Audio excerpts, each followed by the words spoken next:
de verdad, muchísimas gracias. Nuevamente honrada por acompañarlos hoy. Muy buenas noches, Decana Díaz. Muy buenas noches. Qué gusto tenerla aquí en este espacio. Yo de verdad quisiera comenzar haciéndoles unas preguntas, ¿no? Ahora usted en el presente, que tiene más de 4 años como decana de la Facultad de Humanidades de la Universidad Da Vinci de Guatemala, ¿cuáles cree ustedes que han sido los principales aprendizajes y de cara al futuro los principales retos? Y quiero comenzar por allí, porque me gustaría que la gente que nos está escuchando se conozca primero toda esta parte. Ok. Bueno, la verdad es que cuando inicié mi labor en la decanatura de la facultad, inicié directamente en el área educativa. Y justamente uno de los mayores aprendizajes fue el haberme incorporado posteriormente y tener la amplitud de las carreras que comprenden la Facultad de Humanidades. La Facultad de Humanidades actualmente atiende 5 escuelas con 27 programas académicos que tenemos activos dentro de los profesorados, licenciaturas y maestrías. Y en ese sentido, cada una de estas áreas del saber pues constituye grandes aprendizajes para nuestra comunidad.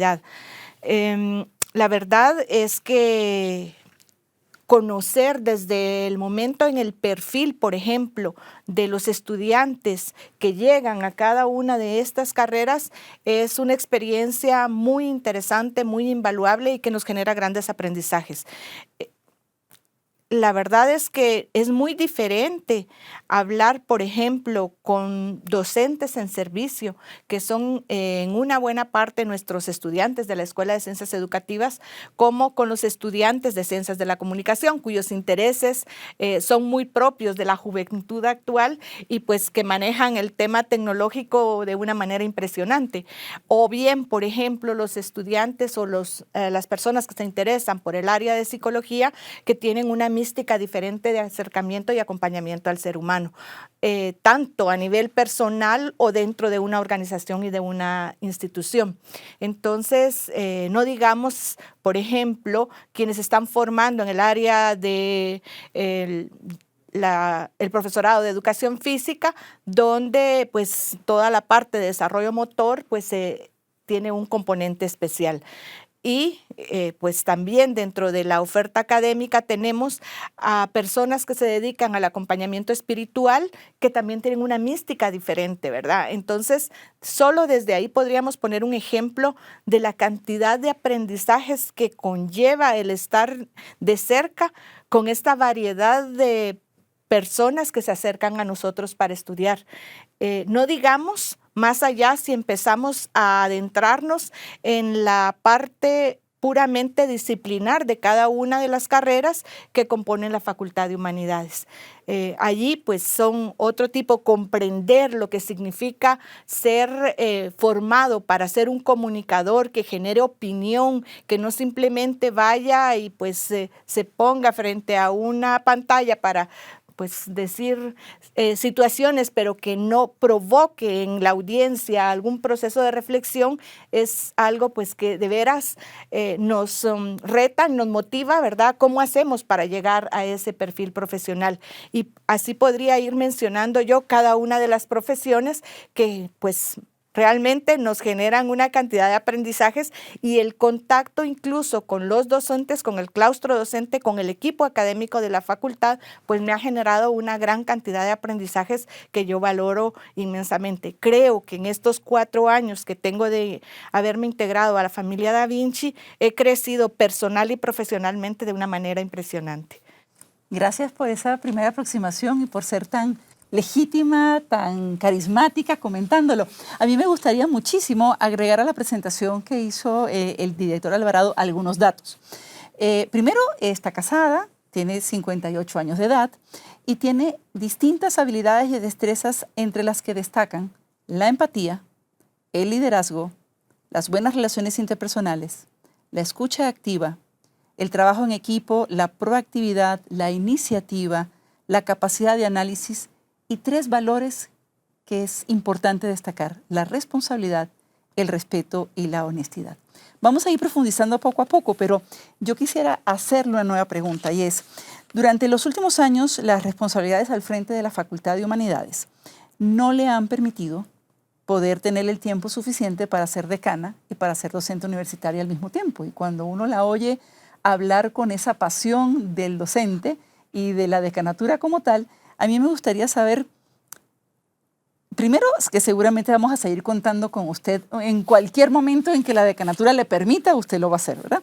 Usted se desempeñó como maestra de educación primaria en áreas urbanas y rural del país como profesora de nivel medio, tanto en el sector público como en el sector privado, así como docente universitaria. Trabajó también como técnica profesional especializada en formación docente para el Ministerio de Educación y ha efectuado consultorías en ese ámbito en el propio Ministerio de Educación y en la Organización para las Naciones Unidas para la Educación, la Ciencia y la Cultura, que todos conocemos como UNESCO.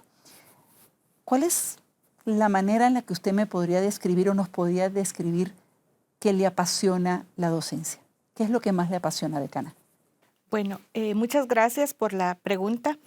Creo que quienes somos docentes, quienes compartimos esta vocación, podrían estar de acuerdo conmigo en que la pasión por la docencia se traduce en ese poder transformador que tiene la educación.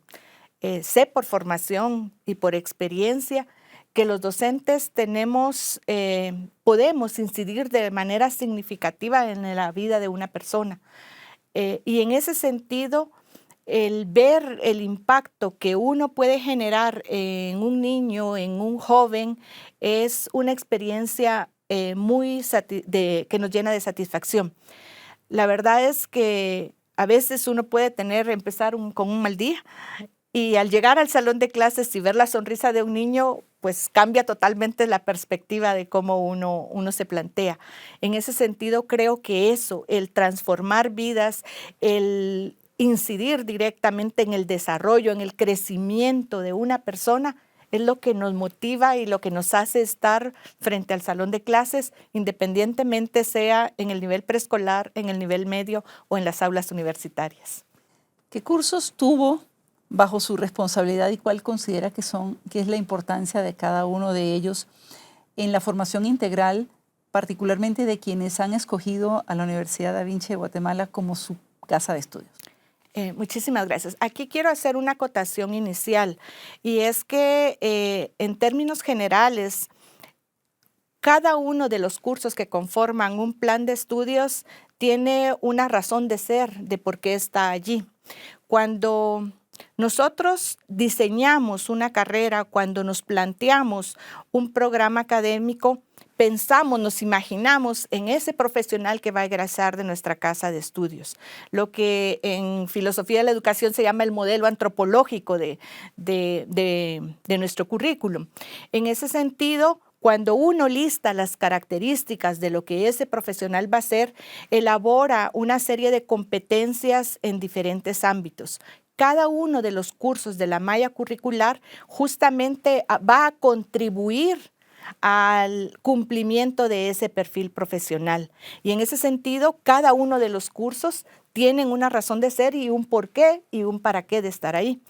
Me gustó destacar este punto porque muchas veces pues creemos en que un curso es más o menos importante que otro, pero pues todos tienen la misma importancia y algo que sí nos ha caracterizado en Universidad Da Vinci es justamente el crear planes de estudios pertinentes que vayan al cumplimiento de las competencias profesionales que esperamos en cada una de las carreras.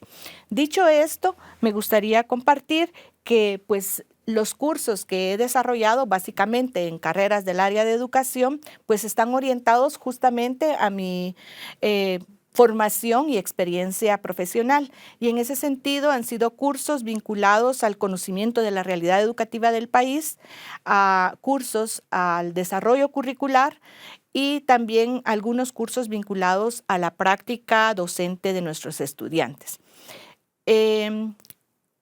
Vamos a hablar, por ejemplo, en el caso de los cursos vinculados a la realidad educativa del país, su importancia radica justamente en que sitúa al estudiante en esa realidad, en ese contexto educativo que él va a llegar a encontrar en las aulas o en el cual ya se encuentra inmerso en el caso de nuestros docentes en servicio, y cómo de esa manera puede él brindar respuestas innovadoras y creativas ante la dinámica educativa o ante las problemáticas educativas que se plantean, ya sea desde el salón de clase, en el caso de los profesorados, o bien en el caso de las licenciaturas, como una respuesta a ofertas educativas desde el ámbito de la gestión.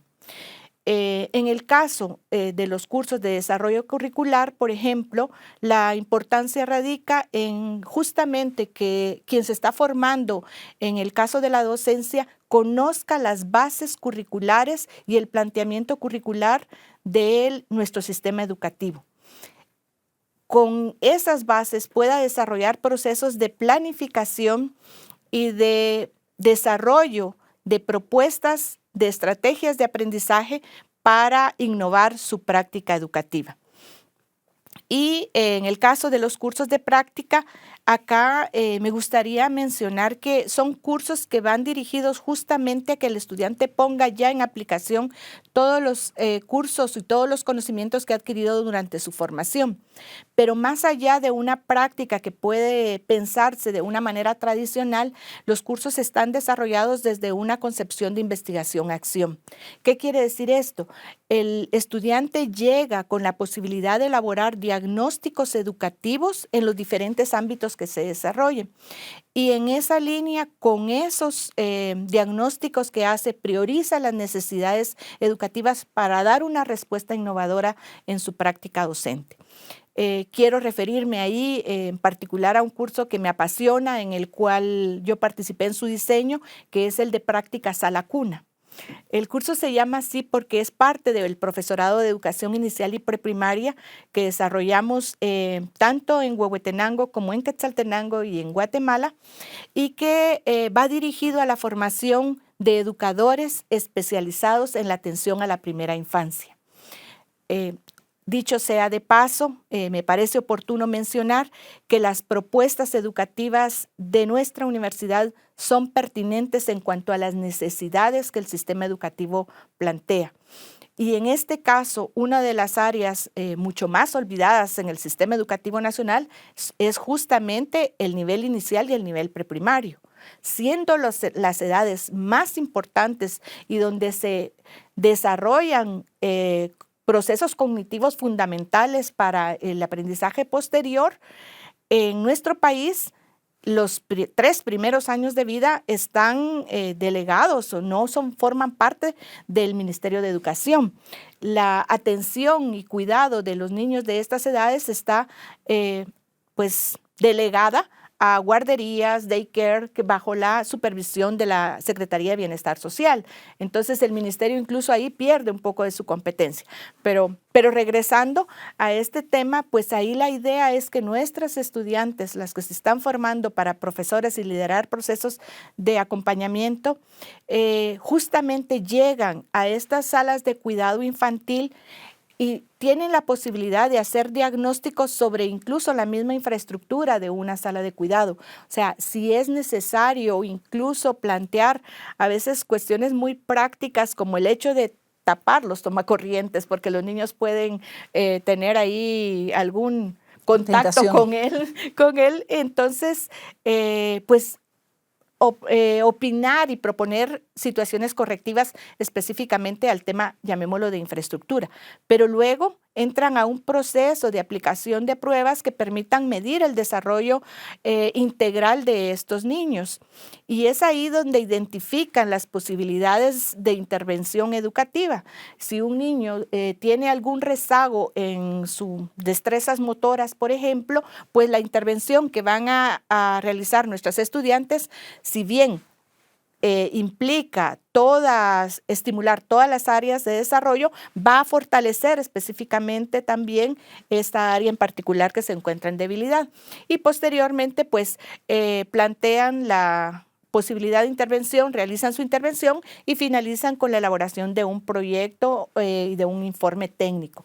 Entonces, pues es una propuesta, a mi manera de ver, que no solo recoge las competencias disciplinares y las aplica los conocimientos, sino también otras competencias que son muy importantes, que tienen que ver con el desarrollo de informes, escritura y procesos de aprendizaje aplicados, ¿verdad? Decana, cuando usted habla de ese panorama de esa manera tan amplia, uno se pregunta cuáles son las 3 principales características entonces de quienes tienen la responsabilidad de ser docentes dentro de la Facultad de Humanidades de la Universidad Da Vinci de Guatemala. Bien, el equipo docente que nosotros integramos básicamente tiene 3 características.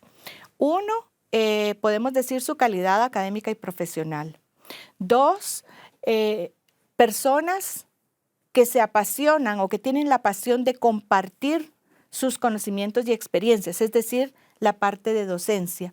Y 3, el compromiso con la formación de profesionales en el área en la que ellos están inmersos. En el primero, calidad académica y profesional, cuando nosotros invitamos a un profesional a integrarse a la Facultad de Humanidades, vemos dentro de su perfil profesional no solo que su formación sea la idónea y acorde al curso que va a desarrollar, sino que además tenga una experiencia profesional en esa área, porque no queremos que nuestros estudiantes reciban o desarrollen sus experiencias de aprendizaje desde la teoría, sino que también compartan con ellos la parte práctica y que se trabaje desde un saber contextualizado y desde un saber situado, ¿verdad? Entonces, que tengan otras experiencias. En el tema segundo, que tiene que ver con el compartir sus conocimientos, pues realmente queremos en ese sentido que sean docentes. Sabemos en este caso que esta segunda característica la cumplen a la perfección nuestros docentes de las carreras que pertenecen a la Escuela de Ciencias Educativas, que en su mayoría son docentes de trayectoria, pues, y que algunos trabajan en supervisiones, en el Ministerio de Educación y demás. No así quienes desarrollan docencia en otras de las carreras de la universidad, de la facultad, perdón. Y en ese sentido, a mí me gustaría aquí compartir que la universidad se ha preocupado justamente por conformar equipos y claustros docentes. Y en ese sentido, desde la Facultad de Humanidades, tenemos la oportunidad de contribuir con todas las facultades de la universidad. Y desarrollamos o tenemos dentro de nuestra oferta educativa un programa estratégico que es la maestría en docencia universitaria. Esta maestría está dirigida justamente a nuestros profesores para que a partir de sus estudios en ella, pues ellos adquieran las competencias docentes que les permita ser o compartir esta segunda característica que yo les decía. Y el tercero, pues que implica ese compromiso que va desde el momento en el que nosotros los invitamos y ellos aceptan ser parte de nuestro claustro, en el que están dispuestos a participar en las jornadas de inducción, de capacitación y de compartir realmente todo lo que ellos son y saben con sus estudiantes. Usted nos está ayudando a conocer de muy buena manera lo que significa esta facultad, lo que significa todo el cuerpo docente, lo que significa como decana. Yo quiero ir un poquito más a la alumna, a cuando usted fue alumna, que creo que todos en la vida que estamos en el mundo de la docencia seguimos siendo alumnos siempre, si usted recuerda en algún momento algún catedrático en particular que le haya marcado la vida o que haya hecho que usted tomara la decisión de ser o no docente y además ser o no decana de esta facultad. Quiero conocer o queremos conocer más allá de la decana a la alumna. Okay, bueno, yo creo que me hace recordar, pienso que cada uno de los docentes que contribuyeron a mi formación justamente fueron parte de lo que soy actualmente. Cada uno de ellos contribuyó y tuvo un impacto en mi desarrollo profesional dentro de mi formación, tanto formal, llamémoslo así, académica, como dentro de la formación continua que he tenido. Pero sí me gustaría, por ejemplo, compartir una experiencia. Cuando estaba haciendo mi tesis de licenciatura, recuerdo, y es ahí donde quiero resaltar, ¿verdad? Que las personas que vienen a mi memoria son las personas que me motivaron, que me retaron, que me pusieron desafíos como para lanzarme a hacer cosas que no me imaginaba que podía hacer. Y en ese sentido, recuerdo justamente este momento cuando estaba haciendo mi tesis de licenciatura, tenía la idea de hacer una evaluación de un programa de becas que el Ministerio de Educación estaba planteando y pues que ya llevaba varios años en su ejecución. Recuerdo que este catedrático me pregunta y me dice, ¿y cómo lo piensa hacer? ¿Y qué quiere hacer? ¿Usted ha oído de los estudios de cohorte? En ese tiempo, porque fue unos añitos atrás. Hace pocos. Sí, poquitos. En ese tiempo, pues creo que desarrollar estudios de cohorte no era tan común y se hacía en base a las proyecciones de estadísticas que el Ministerio de Educación hacía anualmente. Y bueno, pues entonces voy al ministerio, empiezo a buscar algunas referencias y pues me fui involucrando y el resultado fue realizar un estudio de cohorte real que no se había hecho nunca en el país, que fue el primero que se realizó. Lo hice para dar seguimiento a un grupo de chicas que habían sido becadas por este programa de la comunidad de San Martín Jilotepeque. Y pues además de la experiencia maravillosa de llegar a la comunidad, de ir literalmente a escarbar en la supervisión hojas de cuadros PRIM y buscar algunas situaciones, llegar a las comunidades, conversar con las madres de familia de estas chicas que habían sido beneficiadas, fue una experiencia muy, muy, muy enriquecedora, pero además también creo que como valor agregado, tuve la oportunidad o se me concedió el premio a la mejor tesis de la Facultad de Humanidades de ese año. Creo que tal vez fue el menor de los premios. Para mí el mayor premio fue esa riqueza y ese contacto con estas jóvenes y con estas niñas que habían estado y con sus familias. Esa es una experiencia, pero además de eso, en este momento sí me gustaría recordar a un profesional en particular, y es al licenciado Bayardo Mejía, un profesional ampliamente conocido en el ámbito educativo. Él falleció el año pasado por COVID, lamentablemente, una gran pérdida para el país de un educador de altísimo nivel y con quien tuve la oportunidad de compartir, además de estar en las aulas universitarias, en otros espacios como el mismo Ministerio de Educación. Cuando yo formé parte del equipo técnico del Ministerio de Educación, él era viceministro. Y creo que pues el poder conversar, el poder dialogar en encuentros de aprendizaje en estos espacios, el soñar juntos en una mejor educación para nuestro país, fue una experiencia muy grande. Le recuerdo justamente por haber compartido, no solo, como digo, en las aulas universitarias, en espacios como en el Ministerio de Educación, recientemente, antes de su fallecimiento, en el Foro de Decanos de las universidades del país, en el Consorcio para la Formación Docente, por mencionar algunos espacios. Y pues le recuerdo por su don de gente, por su pasión por la educación y la docencia y por su gran amor a nuestro país. Aunque usted no lo crea, ya estamos llegando al cierre de este espacio. La conversación ha sido muy fluida, muy amena, y yo quisiera ir cerrando con algunas preguntas que le quiero hacer. Primero, ¿qué le hizo tomar la decisión de asumir ser decana de esta facultad? Y si puede, además, compartirnos si hubo algún sentimiento en particular que usted quisiera que conociéramos en el momento en que usted tomó esa decisión. ¿Qué pasó allí? ¿Qué la llenó? ¿Qué le preocupó? ¿Qué le entusiasmó? ¿Qué la retó a aceptar ser decana de la Facultad de Humanidades de la Universidad Da Vinci de Guatemala? Muchas gracias. Pues bueno, primero quisiera compartirles que justamente cuando me invitaron a formar parte del equipo y de esta familia Da Vinci, yo estaba cerrando un ciclo en otra universidad. Había estado dirigiendo el Departamento de Educación por 10 años en la Universidad Rafael Andívar y se abre la posibilidad de integrarme a la familia Da Vinci, inicialmente en el área educativa y posteriormente fue ya concretar el espacio para la Facultad de Humanidades. La verdad es que cuando a mí me hacen la entrevista, cuando a mí me convocan, pues yo conocía de la universidad algunos aspectos. Primero, pues sabíamos que era una universidad de reciente creación, pero no por eso, pequeña en el sentido de la dimensión de impacto que estaba generando ya en ese momento y la cobertura educativa que estaba alcanzando.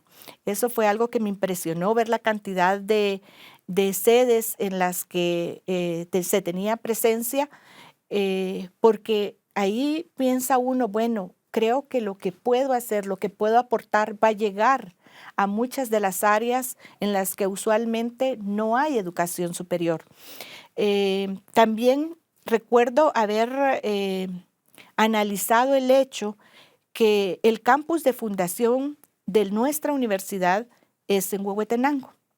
Huehuetenango es uno de los departamentos, junto a Totonicapán y Aquiché, que tiene altos índices de rezago educativo. Y además, pues también una compleja situación educativa debido al multilingüismo que hay ahí. Entonces, en ese sentido, ha sido evidente en algunos casos que no ha sido de las regiones priorizadas para brindar educación. Entonces, el hecho de que esta universidad nace en Huehuetenango nos abre una panorámica distinta. O sea, no es lo mismo una oferta educativa que nace en la ciudad capital y que surge hacia el interior del país, porque en muchos casos puede estar descontextualizada o no llenar las necesidades y requerimientos que las comunidades específicas plantean. Entonces, el hecho de que haya nacido en Huehuetenango me abre a mí otras posibilidades y digo, es allí donde yo creo que puede esto compaginar con mi proyecto de vida. O sea, desde que me formé, algunas de mis primeras experiencias como docente fue como maestra en el área rural, en una aldea. Trabajé 10 años en una aldea cercana aquí a la ciudad de Guatemala y entonces decía yo, bueno, esto es parte, me convence la visión que se planteaba. Además, al leer uno la visión y que lo que se plantea es ser la universidad de mayor impacto en el desarrollo del país, uno dice, sí, esto está conmigo, ¿verdad? Creo que eso fue, de alguna manera, algunas de las cosas que me convencieron y que me dieron la pauta de tomar la decisión de aceptar este gran reto. Definitivamente me sentía nerviosa, lo confieso, me sentía retada, pero también muy entusiasmada por venir y poder aportar y contribuir a mi país desde la formación de nuevos profesionales. Yo creo que todos estamos absolutamente de acuerdo que después de escuchar a la decana Díaz uno siente muchísimas ganas de estudiar en esta facultad, en esta universidad. Y yo quisiera pedirle a la decana como la última pregunta, ¿qué me diría ella si yo estoy parada frente a la puerta de la universidad a punto de inscribirme en la Facultad de Humanidades y tengo la duda? Sí, no, de tomar esta decisión de que esta casa de estudios sea mi casa de estudios. Decana, ¿qué me diría para terminar de convencerme? Bueno, primero creo que le haría una cordial invitación. La invito a formar parte de una nueva generación de comunicadores, psicólogos, educadores, líderes religiosos que tienen la posibilidad de transformar la vida de niños, jóvenes y adultos y sus comunidades, así como la transformación de nuestro querido país. Muchísimas gracias, decana. De verdad, esta ha sido una muy bonita entrevista. Gracias por acompañarnos. Hasta la próxima.